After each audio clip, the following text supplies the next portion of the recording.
Assalamualaikum warahmatullahi wabarakatuh. Perkenalkan, nama saya Maitza Isyidia Firdaus. Saya akan menjelaskan tentang motivasi dan kepuasan kerja karyawan. Sebelum menjelaskan lebih jauh, kita harus mengetahui apa itu motivasi. Motivasi itu adalah daya dorong yang mengakibatkan seorang anggota organisasi itu mau dan rela melaksanakan berbagai kegiatan yang menjadi tanggung jawabnya dan juga menunaikan kewajibannya. Jadi, para anggota pegawai itu akan bekerja secara bersungguh-sungguh apabila memiliki tingkat motivasi yang tinggi. Yang kedua, ada tujuan motivasi. Ada beberapa tujuan motivasi, diantaranya itu yang pertama, mendorong gairah dan semangat kerja pegawai. Yang kedua, meningkatkan moral dan kepuasan kerja pegawai. Yang ketiga, meningkatkan produktivitas kerja pegawai. Hal ini itu sangat penting dalam rangka untuk mencapai target yang telah ditentukan sebelumnya. Yang keempat, meningkatkan kedisiplinan dan juga menurunkan tingkat absensi pegawai. Yang kelima, menciptakan suasana dan hubungan kerja yang baik. Yang keenam, meningkatkan kreativitas dan partisipasi pegawai. Kemudian yang ketiga, ada pandangan tentang motivasi dalam suatu organisasi. Hal ini itu akan dibahas berdasarkan dasar urutan kemunculannya. Yang pertama itu ada model tradisional, yang kedua model hubungan manusiawi, dan yang ketiga model sumber daya manusia. Jadi mari kita bahas berbagai pandangan tentang motivasi dalam suatu organisasi berdasarkan urutan dasar kemunculannya. Yang pertama itu ada model tradisional. Model ini itu mengisyaratkan bahwa manajer itu menentukan harus bagaimana pekerjaan-pekerjaan itu dilakukan dan menggunakan sistem pengupahan insentif untuk lebih memotivasi para pekerja agar lebih banyak berproduksi dan lebih banyak menerima penghasilan. Jadi model ini itu beranggapan bahwa pada dasarnya para pekerja itu malas dan hanya dapat memotivasi oleh penghargaan berwujud uang. Kemudian yang kedua ada model hubungan manusiawi. Jadi model ini itu beranggapan bahwa manajer itu dapat memotivasi bawahannya dengan cara pemenuhan kebutuhan-kebutuhan sosial mereka dan membuat mereka itu merasa penting dan berguna. Jadi sebagai hasilnya itu mereka diberi berbagai kebebasan untuk membuat keputusan dalam setiap pekerjaannya. Yang ketiga yaitu model sumber daya manusia. Model ini itu menyatakan bahwa para pegawai itu dimotivasi oleh berbagai faktor, tidak hanya uang atau juga untuk mencapai kepuasan saja, tetapi juga untuk pemenuhan kebutuhan untuk berprestasi dan juga untuk mendapatkan pekerjaan yang berarti.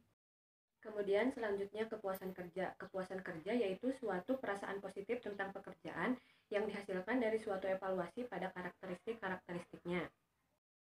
Indikator kepuasan kerja yang pertama itu menyenangi pekerjaannya, yang kedua mencintai pekerjaannya, yang ketiga moral kerja positif, yang keempat disiplin kerja, dan yang kelima prestasi kerja.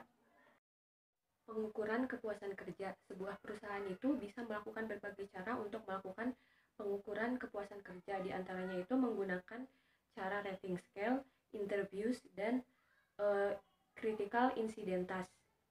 Pengukuran kepuasan kerja menggunakan rating scale. Jadi rating scale ini itu merupakan salah satu cara pengukuran kepuasan kerja yang sering digunakan oleh sebagian besar perusahaan.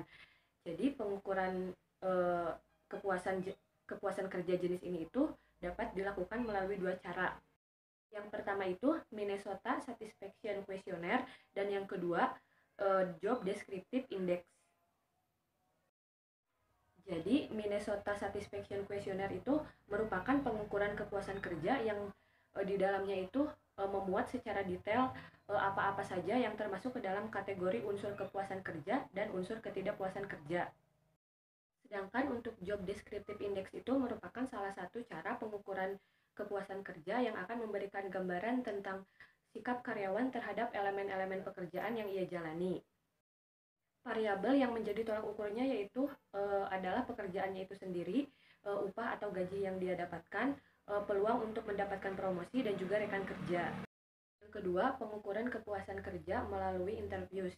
Jadi metode ini itu dianggap sangat ampuh untuk mengetahui secara mendalam tentang sikap karyawan terhadap elemen-elemen yang terdapat di dalam pekerjaannya. Yang ketiga, pengukuran kepuasan kerja menggunakan critical incidence. Jadi pengukuran ini itu dilakukan dengan cara mengajukan beberapa pertanyaan kepada para pegawai mengenai berbagai macam faktor yang membuat mereka merasa puas atau tidak puas. Mengukur motivasi dan kepuasan kerja karyawan.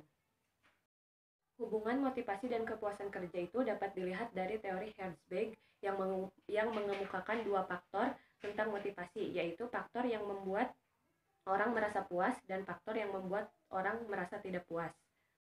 Faktor yang membuat orang merasa puas, adanya kondisi intrinsik yang mampu menggerakkan motivasi yang kuat itu dapat menghasilkan kinerja yang baik.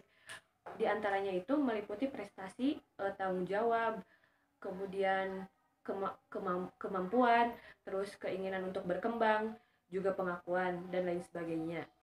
Kemudian, faktor yang membuat orang merasa tidak puas disebabkan oleh beberapa faktor, di antaranya itu karena gaji atau upah, karena jaminan kerja, status, dan juga prosedur perusahaan, juga hubungan antara rekan kerja atau dengan atasan dan bawahan.